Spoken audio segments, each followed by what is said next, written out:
unusual musical story filled with laughter and fear, sadness and joy. This story is like an echo that comes from a beautiful book that possesses a strange kind of magic. So tonight, we'd like to invite you to sit back, relax, and enjoy yourself as we present the Great Duct Tape Destroyer. And now, without further ado, please welcome tonight's masterful musical storytellers whose recent rise to fame is nothing short of unimpressive. Here they are, Imagine Cold Pumpkins!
The intriguing story of the Great Duct Tape Destroyer.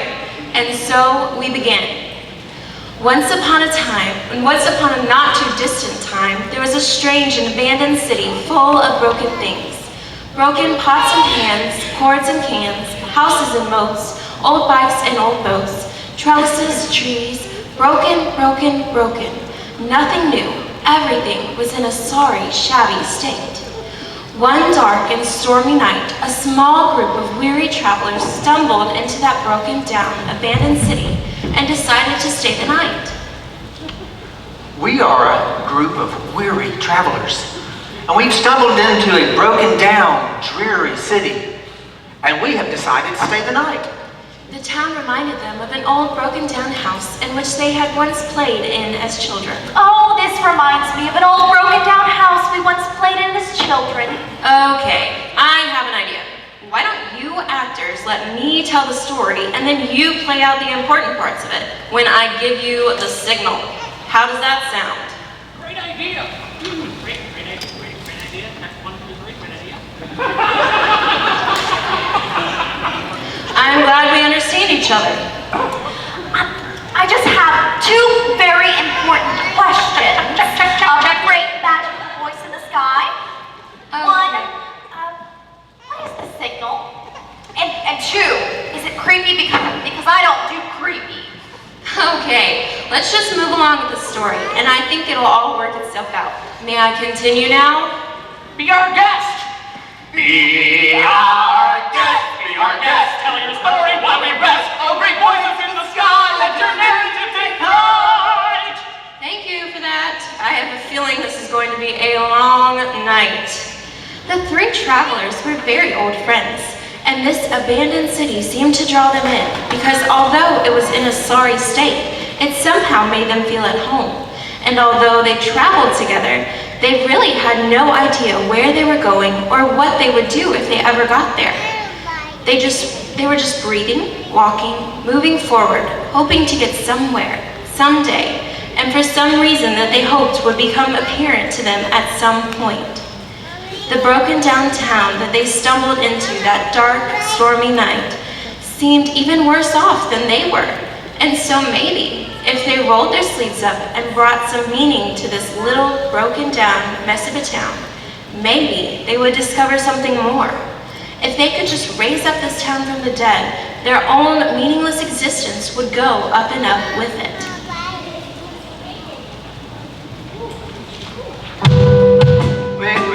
Wait. Oh, just a minute here.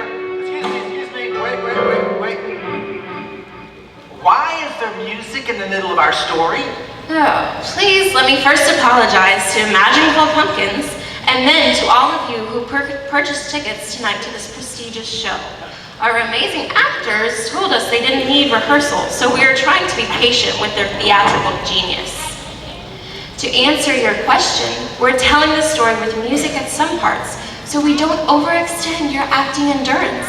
We realize that you all need plenty of time and emotional space to create such theatrical magic. Well, it's true. So feel free to sit back and relax while we set the emotional stage for our story. I have one thing to mention. I do have some singing background myself, so if you could use me for a solo during the program, please feel free to do so. And don't forget to mention my vocal abilities. I'd like to put my name in the hat for a very minor star role in this production. Well, thank you for your kind volunteer spirit. And we will keep that in mind and see if we can't work something out later on in the story, okay? Okay, sounds good. Yeah. And so I repeat, maybe if they raised this town up from the dead, their own meaningless existence would go up and up with it.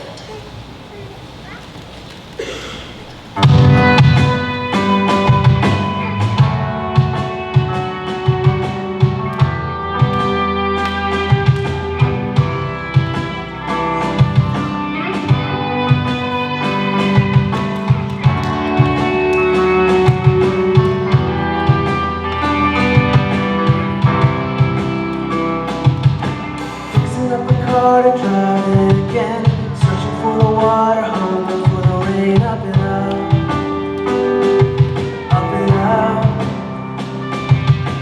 Down upon a canvas, working new meal, waiting for a chance to pick your orange field. Up and up, up and up. See a pearl form a diamond in the rough. See a bird soaring high above the flood. It's in your blood.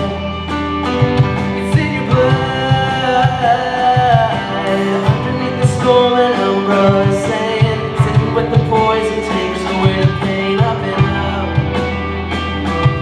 up and up, yeah.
Alzonia the Ninth. He would one day become the powerful mayor of Duct. He had always possessed an uncanny way of assessing the situation and getting the most out of it. He was a boisterous, charismatic go-getter, as they say. He always comes through in the clutch, people would often note with admiration.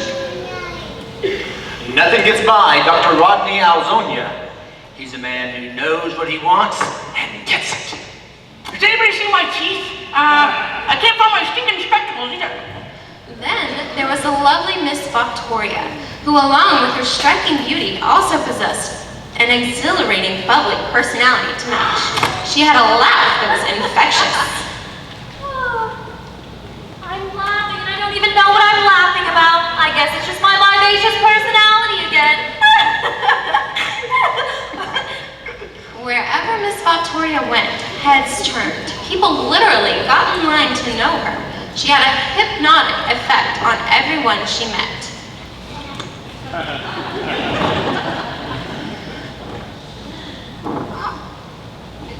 Aeschylus Sarcosticus was the final member of the little traveling band. He was an unusual man because he was both delightful and disturbing. When you talked to Aeschylus Sarcosticus, you often had the feeling that he was addressing a large crowd of eager listeners who were afraid to miss anything he might be saying. He seemed relaxed, enticing, brilliant, and dangerous, all at the same time. Even when he said nothing important, it didn't seem to matter. It didn't even have to make sense. People just felt that they needed to know exactly what he was saying in order to survive. At a time like this, for travelers such as we, shall we say that time is unpredictable and even irrelevant in a place such as this. And such has been, and it shall always be. No one really knows exactly what happened that night, but early the next morning, the little band of travelers did not move on. In fact, they never moved on. They moved in. And so, that was the beginning of a broken down city, becoming the most famous city in that part of the world. But then, let's not get too far ahead of ourselves. You may have heard about a scientific law called the second law of thermodynamics. That says everything is in a state of decay. I can assure you that our little band of travelers would not have given this scientific law much thought. Not because they wouldn't believe it, but because in this city, nothing was as obvious as the fact that everything was broken. Everything and everyone in the city broke down at an alarming rate. In fact, anything new only lasted long enough for someone to say, Hey, have you seen my new thing? Never mind, it broke. That was pretty much the way of it in this city. This accelerated brokenness was a way of life that had to be dealt with if anyone planned on staying in the city for very long. After all, who wants to live in a city where you don't just need to mow the grass every weekend, but you also have to fix your mower every weekend? Don't forget, your house is breaking down again. The roof's leaking again. The pipes have burst again. And the gutters have fallen off your house again. And just while you were assessing your house, guess what happened? Your ankle broke again. Oh, don't forget your dog's collar snapped off again. Ooh, the dog's collarbone snapped again. And on it would go. So the city founders, who, as you probably guessed, turned out to be our little band of travelers, decided that before anyone would actually come and live in their broken down city, a solution would have to be reached that would address the problem. So, they put their heads together for many days and tried to come up with a solution to the problem. Days turned into weeks, and weeks into months, or so the legend goes. It's true, I was there. I know it's surprising, but it took us a very long time to figure out what to do. And I was thinking just as they did, until I gave up because I forgot what I was thinking about. Then one day, they came up with a brilliant solution, to at least finding a brilliant solution to their problem. They knew they couldn't change the force of brokenness that invaded the city like an invisible electric current. But they could find a way to repair everything quickly and efficiently. They decided after much pacing and consternation that they needed some kind of portable substance that could put anything broken back together. Unfortunately, they knew of no substance that could do such a thing. So they decided to send out invitations to a hand-picked group of really smart people, inventors, scientists, engineers, surfers, and the like, and asked them to come to their new broken-down city and help them develop a quick, affordable, portable, mass-producible solution to their problem. Most of their attempts were very disappointing. After months of research and development, they finally came up with a strong, sticky adhesive that was covered with a gluey substance called polyethylene. This product could even be rolled up and used one strip at a time. They called it duct tape because Miss Victoria loved ducks and suggested they dedicate the duct tape to the ducks. Unfortunately, she wasn't a very good speller. D-U-C-T. I love ducks. They just quack me up. They eventually built a large production plant, a factory that produced their duct tape. They called it the Plant of Fire because it was a massive building in which glue was constantly being heated in a massive cauldron by a huge flame. The flame was kept burning so that the hot glue was always ready for duct tape production. They began spreading the word about their duct tape far and wide. They claimed that their duct tape could repair any broken thing in the city. In fact, on a huge sign at the front of their factory of fire were etched the words, "Duct tape makes everything better." From that day on, people began flocking to their city, which became affectionately known as Duct Tape-A-Lot. And that was fitting because there was an awful lot of duct tape and Duct Tape-A-Lot. They also composed a kind of anthem, a song that quickly became the most loved melody in Duct Tape-A-Lot. Everywhere you went, everyone seemed to be singing it. It went something like this. 1, 2, 3, go!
Tape-A-Lot by the hundreds at first, and then by the thousands, and then the tens of thousands.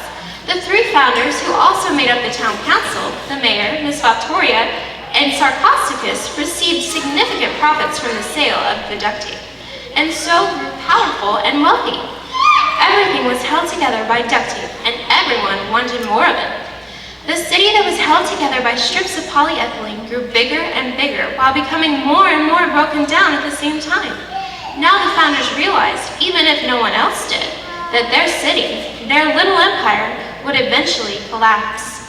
You see, long ago, before duct tape existed, before duct tape was conceived in the minds of the current founders of Duct Tape before they were even born, the old broken down city had been assessed by the original founder and builder of the city.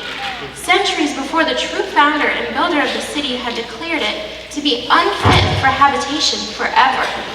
There was actually no permanent solution to the deep foreboding brokenness of the city unless whoever had originally built the city had some plan or solution no one had yet discovered. The duct tape of Duct Tape was only a temporary solution to the deep, haunting brokenness upon which they built and now lived. But the current founders and now city council of Duct Tape didn't seem too worried about it. And so it was that at just the wrong time, or maybe it was the right time, a strange man walked into the streets of Duct Tape He stood out like red duct tape at a gray duct tape party. Not because of some strange deformity or disturbing feature, really. No, but there was something different about him. Do you know what it was? He did not have one sliver of duct tape anywhere on him. In a city where the basic rule of thumb was, don't ever leave home without your duct tape on, this man seemed almost naked. Even the poorest people of Duct Tape found a way to patch themselves up with old duct tape found from the discount stores outside the main processing place. But this man was duct tapeless, and here he stood, all put together in spite of it. Obviously, a man like that made a huge stir in the city of Duct Tape but his appearance was just the beginning of his scandalous disregard for duct tape. He began to do something very unusual. He began to tell people that the founders of the city were not really the true founders. He said that the real founder of the city knew that everything was broken, and this true founder had a plan in place to fix everything. This stranger claimed to be the right-hand man of the true founder, and he said that he had been appointed by the founder to take back control of the city so that he could truly fix its deep brokenness. He told them that all the duct tape of Duct Tape would one day be consumed by the true founder. And when all the duct tape was taken away, only what stood, repaired by the founder himself, without duct tape, would remain. He even began fixing some of the willing city dwellers who believed what he said. He would undo the mess duct tape had made on their bodies, their homes, their lives. He would take a taped up, bound up, glued up person and unwind them, undo them, and give them strength to stand without all the duct tape holding them together. It was almost as if his own power would somehow keep them together, and their old duct tape would lie in a twisted heap on the ground. This duct tapeless stranger would then do the unthinkable. He would step into the middle of a pile of disregarded duct tape, and with everyone watching, it would melt like water beneath his feet. He destroyed the duct tape right before their very eyes. Many people of the city began coming to him and asking him to undo their duct tape pieces of their lives. They began asking him to put all the broken pieces back together. And you know what? He did.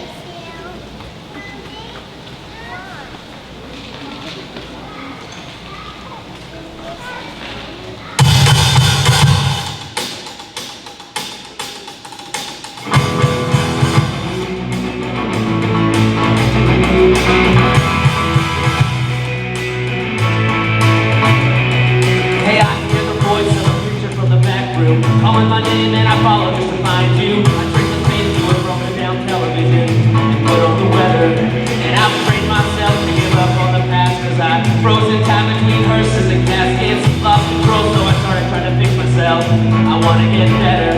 Well, my friends were getting past and chasing tape down Parkway lines. I was losing my mind, cause the love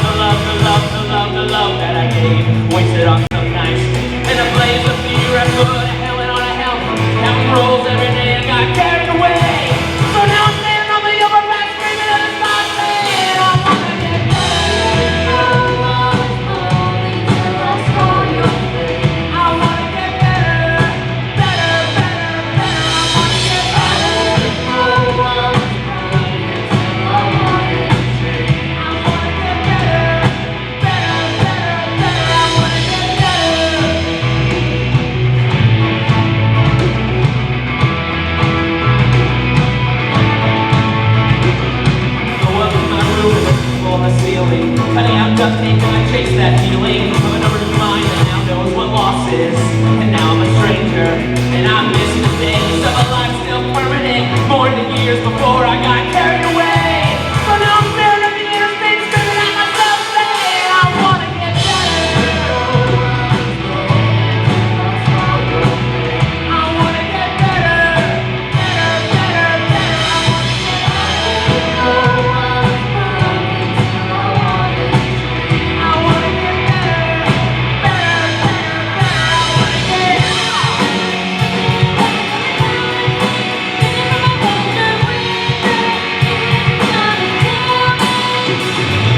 I wanna get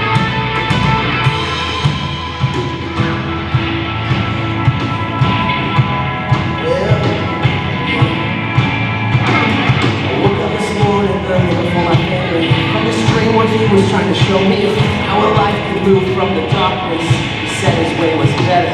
So I put a hand out where I should have pulled my tape out, and I crashed to my knees because I get carried away. And that's why I'm standing on the overpass screaming out, mercy!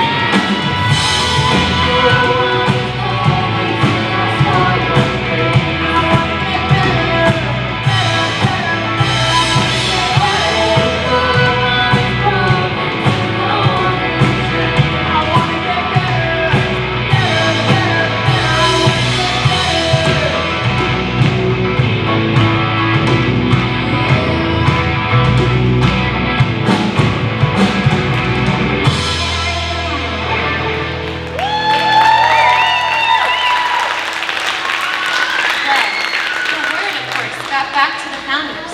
The great duct tape destroyer was moving about the city, telling people the truth about the true founder and the inadequacy of the duct tape. He told that it would not last and would not hold everything together in the end. The founders were informed that this strange and strong man was somehow unraveling the very fabric that had patched up the people and the city for so long.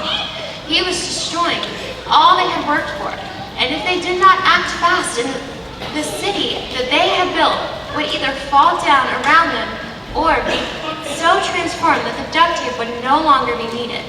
After hearing the news, the mayor was the first to speak. We must act fast. The duct tape destroyer will turn our citizens from duct tape. And if they do not use duct tape anymore, this city will be duct tape-less. All those stupid people don't understand what's at stake here. I just don't understand what they'd want to trade in all their delightful duct tape for. Nothing at all. All the colorful, creative, exhilarating tape brands that we've developed for them, and they just want to walk away from it? What's so great about living an unbroken, duct tapeless life anyway? It sounds terrible. I agree. I'd rather have a world beautiful duct tape things and people than just a plain old duct tapeless world. I want glitter and shine. Let that duct tape have glitter. I want to feel the tight hold of the tape around me. Like life's so much better when you're all bound up in that tape. It's secure. It's something you can count on. And so, we've got to do something about that duct tape destroyer fellow. Quickly and quietly, so we can all go back to our comfortable duct tape lives. No, not quietly. I believe the best way to deal with this duct tape destroyer is to make an example of him. We must make our stand. We must make him a statement. I like it. But what did you have in mind? We must meet him on our turf. Our greatest achievement. Our duct tape production plant. The plant of fire! This is, after all, where everything began, and there he must end. But how will our plant of fire be the end of him? We will challenge him to destroy this plant or be destroyed by the plant itself. That is the ultimate test. He will stand under the 50,000-gallon glue cauldron and let us pour it over him. He will either be melted like wax under the red-hot liquid, glue himself, or he will destroy it as he is supposed the duct tape destroying power will do. Victoria stood speechless, barely able to breathe. The mayor's eyes were riveted on Mr. Sarcosticus as he said in a trembling whisper, I will set it up and we will see what this duct tape destroyer is made of. We will watch him melt away and he will be gone forever. And then we can use this very same glue that destroyed him to create a special kind of tape, and we'll call it D3, the duct tape destroyer's demise. It will be the hottest tape in town. The mayor smirked and then revealed a wicked grin. And so it was that the word went out by any means and every means to all the citizens of Duct Tablelock. At midnight, the duct tape destroyer was to be escorted to the plant of fire to take on the outpouring of the hot adhesive that held their city together. 50,000 gallons of liquid lava-like glue would be dumped on him as either a testimony to his duct tape destroying power or a fitting punishment for unraveling the very fabric of Duct Tablelock. At 11:55, a mob of frenzied citizens escorted the duct tape destroyer to the doors of the plant of fire. Thousands upon thousands of people tried to shove their way in to witness the most dramatic spectacle the city had ever seen. The unassuming man, who was the object of some curiosity and much contempt, was pushed to the front to stand before 3 city founders and their cauldron of hot glue. The flames under the cauldron had been turned up so that the room felt like an oven. The mayor spoke and the crowd became still. During your brief time in our glorious city, you have made a name for yourself, it seems. I hear they call you the Great Duct Tape Destroyer. But maybe they should call you the Not-So-Great Duct Tape Destroyer. What do you think of that? The duct tape destroyer looked at the mayor right in the eyes and said, "Call me whatever you want. It really makes no difference. I am who I am, and that is all there is to it." The mayor fidgeted under the penetrating and peaceful gaze of this mysterious man, but continued nonetheless. Sir, you have disrupted our magnificent city. You have done great harm to the people by releasing them from the powerful hold of their treasured duct tape. You have tampered with the affairs of this council and have cast doubt on the honesty and sincerity of the city founders. But most of all, you have purposefully destroyed the people's duct tape. Nobody has the right to destroy anyone's duct tape. For these crimes, you must now take the full measure of the cauldron of hot glue. Do you have anything to say for yourself, sir? The great duct tape destroyer's eyes almost seemed distant at that moment, and then he replied with a voice that was full of heavy sadness and yet strong determination. "I will take the hot glue because it is the only way to undo the mess you have all made of things. By trying to fix the city and the lives of this people with duct tape, you have rejected the way of the founder. He sent me, his right-hand man, to repair the ruins of this city and the lives of the citizens. He knew that you would not listen to me before I even showed up. He also knew that the only way to deal with this mess would be for me to destroy the plant of fire by letting the burning cauldron destroy me." The city council looked upon the man and replied in absolute unison, And so it shall destroy you. Then, in what seemed like slow motion to those watching, the man was roughly dragged to the center of the plant of fire, where the great cauldron of hot glue was hung suspended from the high ceiling. He was tied down to the floor so that he could not escape when the liquid glue was poured over him. Without warning, the signal was given. The crowd waited with anticipation and stunned horror as the hot glue was poured out upon the man chained to the floor. As the glue covered every part of his body, he soon melted beneath its heat. Then, its lava-like flow began to make its way toward the crowd. In a dreadful pandemonium, the crowd began to run out as if being chased by the slow, deadly flow. When the crowd had pushed and shoved their way out of the plant of fire, the hot glue began moving up the walls of the factory like a living thing. Suddenly, the walls of the great duct tape production plant melted, and the heavy roof collapsed with a deafening crash. Before the very eyes of the city council and the people of the city, the whole massive production plant melted away into the ground, leaving only smoke where the plant of fire had once stood.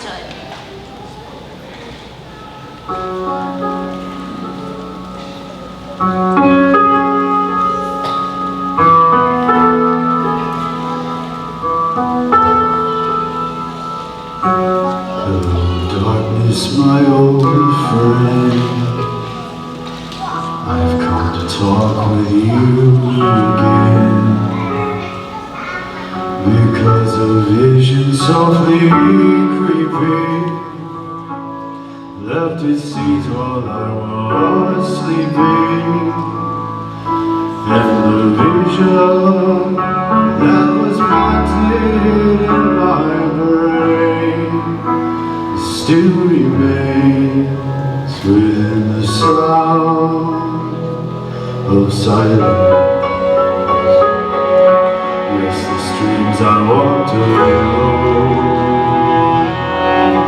narrow streets of cobblestone, beneath the halo of a street lamp, I turned my collar to the cold and damp. When my eyes were stabbed by the flash of a neon light, it split the night and touched the sound of silence. And in the naked light I saw 10,000 people, maybe more. People talking, people hearing without listening, people writing songs that voices never shared, and no one dared disturb the sound of silence. People say, you do not know. Silence like cancer grows. Hear my words that I might teach you. Take my arms that I might reach you. But my words, like silent drops, fell and echoed in the world of silence. And the people bowed their praise to the neon god they made, and the sun flashed out into a ray, and the words that was spoken, and the sun said the words of the rocket I lit on the subway walls, and the tenement halls, and whispered the sound of silence.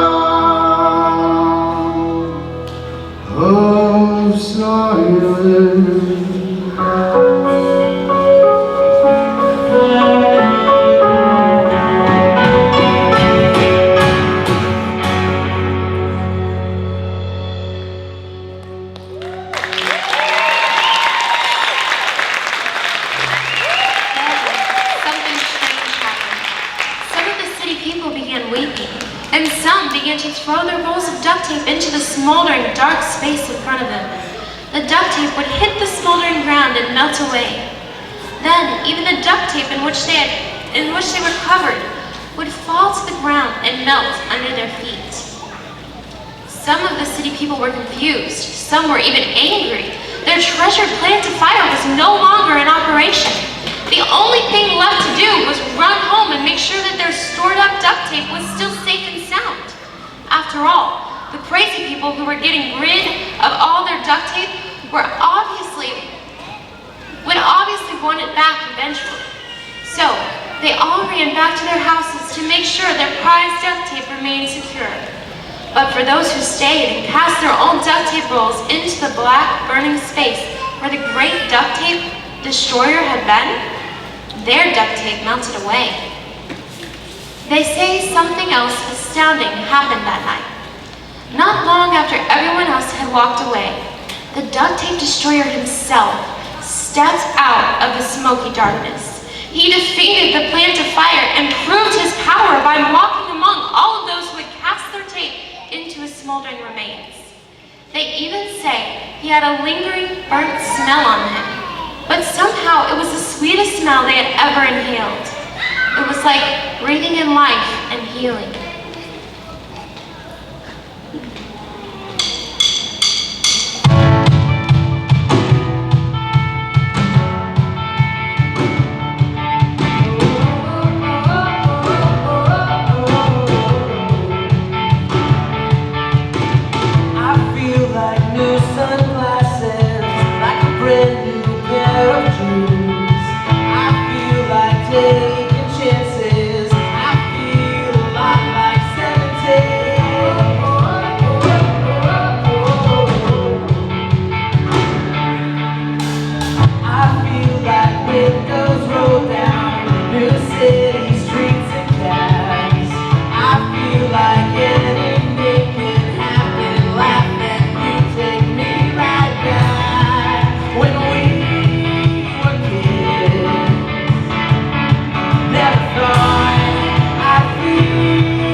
a very important question. What are we supposed to do now? Do you know what he said? Go, tell them what has happened. Tell them I rescued you from all the broken down duct tape lives and I gave you a new life all put back together, like mine. Tell them I will rescue them too if they will abandon their duct tape and call out to me, the great duct tape destroyer. And so they did, and many more of the people of Duct Tape Lot were rescued by the great duct tape destroyer.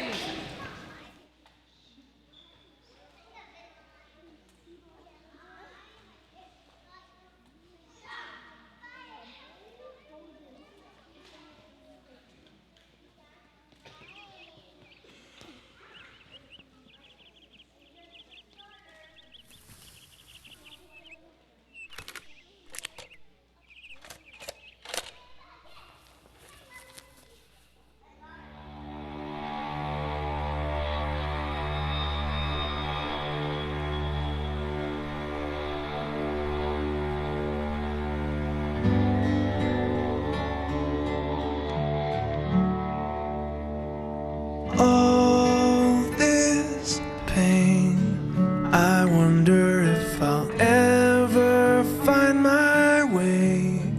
I wonder if my life could really change at all.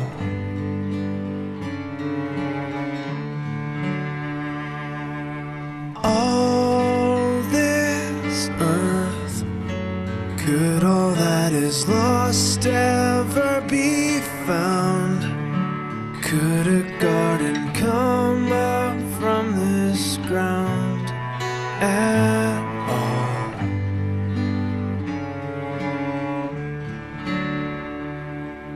You make beautiful things, you make beautiful things out of the dust.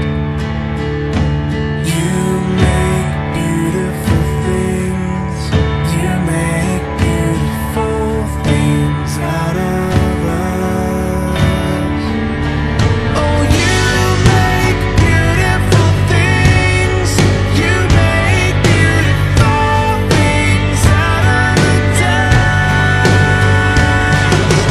You make beautiful things, you make beautiful things out of